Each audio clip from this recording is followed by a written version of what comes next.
You know, we're talking to your colleague yesterday, Beth Van Dyne, about the importance of having fresh faces and new ideas in Congress, and you represent part of that. But I also want to talk to you as well, you know, about the increasing bombast we hear going around, and there has been a lot of conversation about AOC and her comments about the Capitol Hill riots. She continues to get... There are different varying levels of fear, and no one is discounting the fear that she felt. I felt fear.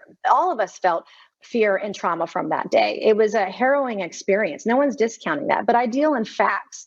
And to intimate and allow the exaggeration of the experience, I was barricaded in my office also. We were sitting ducks. We felt like sitting ducks. But no insurrectionists, no violent rioter roamed the halls of the Cannon office building. They didn't breach our office building. And so from that perspective, you know, I deal in facts, and she obviously has no ability to do so. Playing the victim in this regard and politicizing the violent rioters were the Capitol Hill police. But they did a great job for those of us in the Cannon office building for keeping us safe.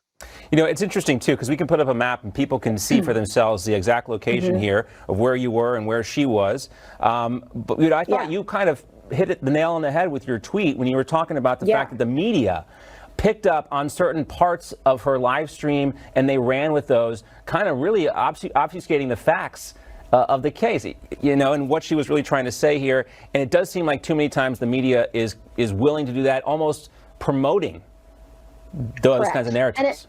And it wasn't, and the record wasn't corrected, and that's my issue with this. You know, this was a terrible day for our country and our nation's history. I've been one of the strongest voices condemning the violence and some of those that I believe with the rhetoric.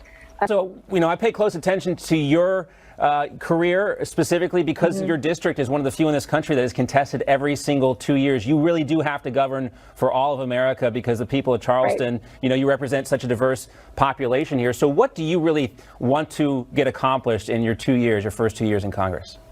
Well, I'm in a swing district. I think that's really important. And we have an opportunity now to work across the aisle. And I plan to do that. I'm on transportation and infrastructure and oversight, two major priorities coming through the administration with an infrastructure package, hopefully sooner rather than later. But also an oversight of tackling the waste, fraud, and abuse that happens with taxpayer dollars is going to be so important because our nation's future is going to depend on it. We're going broke right now, and we've got to hold the administration accountable in every way possible. Well, we wish you luck. It's not an easy thing to do, especially in today's climate with politics and everything, but